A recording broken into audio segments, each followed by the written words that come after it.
પ્રભુ ઈસુ ખ્રિસ્તની જય. આજના ખાસ વિશ્લેષણમાં સ્વાગત છે. આજે આપણે બાઇબલના એક બહુ જ ઊંડા અને ઐતિહાસિક દાવા પર ચર્ચા કરવાના છીએ, જે પ્રેરિત પૌલ દ્વારા કરવામાં આવ્યો હતો. આપણે વાત કરી રહ્યા છીએ પુનરુત્થાન વિશે, એટલે કે મૃત્યુમાંથી સજીવન થવાની ઘટના. જુઓ, ખ્રિસ્તી ધર્મશાસ્ત્રમાં આ કોઈ સામાન્ય ચમત્કાર નથી, પણ આ આખા વિશ્વાસનો પાયો છે. આજના આ વિશ્લેષણમાં આપણે સમજીશું કે શા માટે આ જ એક જ ઘટના પર આખું ધર્મશાસ્ત્ર ટકેલું છે. તો ચાલો સીધા આ મુખ્ય કલમ પર જઈએ. 1 કોરિન્થિયન 15 અધ્યાયની 17મી કલમ બહુ સ્પષ્ટ દાવો કરે છે.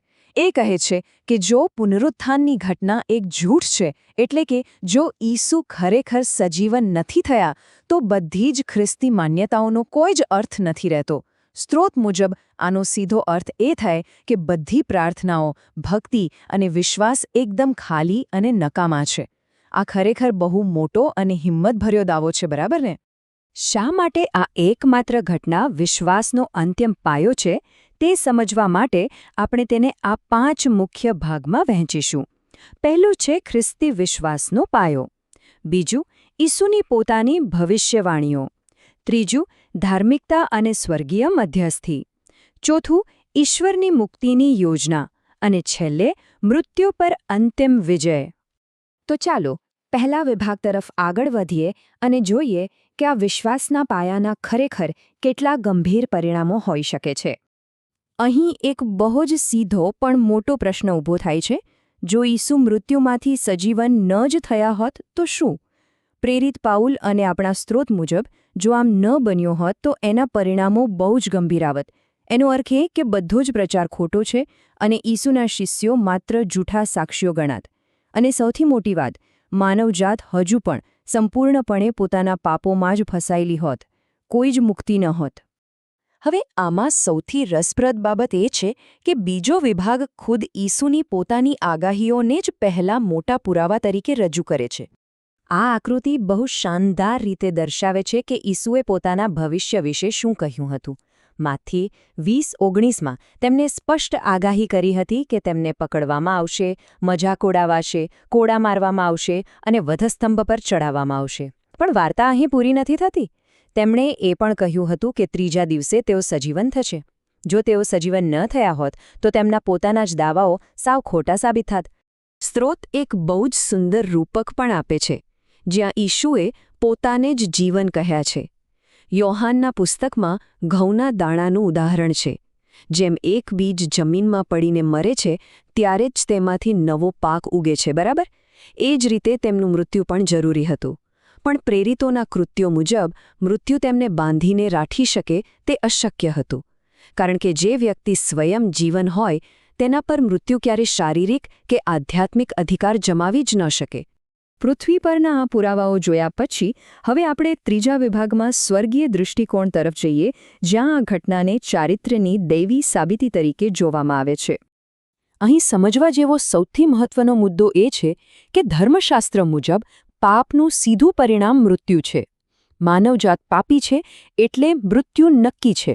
પરંતુ સ્ત્રોત સમજાવે છે કે જ્યારે ઈશ્વરે ઈસુને સજીવન કર્યા ત્યારે તે કોઈ સામાન્ય ચમત્કાર ન હતો.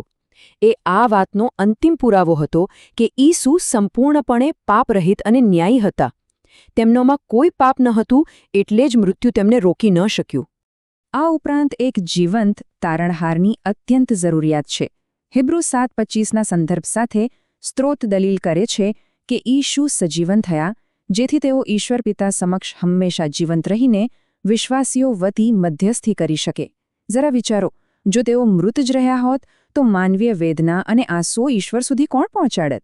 એક જીવંત મધ્યસ્થી જ સંપૂર્ણ અને સતત મુક્તિની ખાતરી આપી શકે છે. ચાલો આગળ વધીએ અને જોઈએ કે આ બધું ભેગું મળીને કેવી રીતે ચોથા સ્તંભનું નિર્માણ કરે છે, જે સીધું જ માનવજાતની આશા અને મુક્તિની યોજના સાથે જોડાયેલું છે. મુક્તિ માટે રોમના 10:9માં એક ચોક્કસ દૈવી પ્રક્રિયા આપેલી છે. માત્ર એટલું માનવું પૂરતું નથી કે ઈસુ એક સારા માણસ હતા. ખરી શરત એ છે કે વ્યક્તિ પોતાના હૃદયથી એ સ્વીકારે કે ઈશ્વરે તેમને ખરેખર મૃત્યુમાંથી સજીવન કર્યા છે આ પુનરુત્થાન પરનો વિશ્વાસ જ એ અનિવાર્ય ચાવી છે જેના વિના દૈવી મુક્તિ મેળવવી અશક્ય છે. રોમનો 6:23નું આ અવતરણ આખી પરિસ્થિતિનો તફાવત બહુ જ સ્પષ્ટ કરે છે. એક તરફ પાપનો પગાર છે, જે સાર્વત્રિક આધ્યાત્મિક મૃત્યુ છે, અને બીજી તરફ ઈશ્વરની ભેટ છે, જે અનંત જીવન છે. અને સ્ત્રોત વારંવાર ભાર મૂકે છે કે આ ભેટ માત્ર ને માત્ર પુનરુત્થાનની ઐતિહાસિક જીત દ્વારા જ શક્ય બની છે.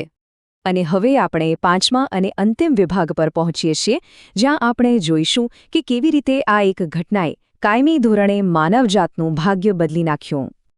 અહીં સ્ત્રોતમાં પ્રથમ ફળ એટલે કે ફર્સ્ટ ફ્રૂટનો ખ્યાલ સમજાવવામાં આવ્યો છે, જે બહુ જ રસપ્રદ છે. જુઓ, બાઇબલમાં લાઝરસ જેવા અન્ય લોકો પણ સજીવન થયા હતા, પણ એ હંગામી હતું. તેઓ પછીથી ફરી મૃત્યુ પામ્યા. પરંતુ ઈસુના પુનરુત્થાનને પ્રથમ ફળ કહેવાય છે. જેમ ખેતરમાં પહેલું ફળ આવે ત્યારે ખાતરી થઈ જાય કે આખો પાક તૈયાર છે, બિલકુલ એમ જ ઈસુનો અજોડ અને કાયમી વિજય એ વાતની ગેરંટી આપે છે કે ભવિષ્યમાં તેમના અનુયાયીઓ માટે પણ આવો જ વિજય નિશ્ચિત છે. સ્ત્રોત અહીં બે અલગ અલગ વંશવેલા વચ્ચેનો એક બહુ જ શક્તિશાળી વિરોધાભાસ દોરે છે. એક તરફ આદમનો વંશ છે, જેના કારણે વિશ્વમાં પાપ પ્રવેશ્યો અને પરિણામે દરેક મનુષ્ય શારીરિક અને આધ્યાત્મિક મૃત્યુનો વારસદાર બન્યો. જ્યારે બીજી તરફ ખ્રિસ્તનો નવો વંશ છે, જેઓ વિશ્વમાં ધાર્મિકતા લાવ્યા, અને તેનું પરિણામ અનંત જીવન અને પુનરુત્થાનનું વચન. આ આખી માનવજાતના ઇતિહાસને જોવાની એકદમ નવી દૃષ્ટિ છે. તો જેમ આપણે આજના વિશ્લેષણના અંત તરફ આવીએ છીએ, ત્યારે આ એક પ્રશ્ન ખરેખર વિચારવા જેવો છે. આ કોઈ નાનો સૂનો ધાર્મિક દાવો નથી. સ્ત્રોત મુજબ આ શાબ્દિક રીતે જીવન અને મૃત્યુ વચ્ચેની અંતિમ ભેદરેખા છે. જો આ પુનરુત્થાન ખરેખર સત્ય છે, તો તે માનવજાતના અંતિમ ભાગ્ય માટે શું અર્થ ધરાવે છે? આ પ્રશ્ન માત્ર કોઈ ઐતિહાસિક ચર્ચા નથી, પણ તે દરેક માનવીના અંતિમ ગંતવ્યને પડકારે છે. આજના વિશ્લેષણમાં જોડાવા બદલ ખૂબ ખૂબ આભાર. આશા છે કે આ ઊંડા વિષયને સમજવામાં સરળતા રહી હશે. તો આજના આ વિચાર સાથે સત્યની શોધ ચાલુ રાખીએ.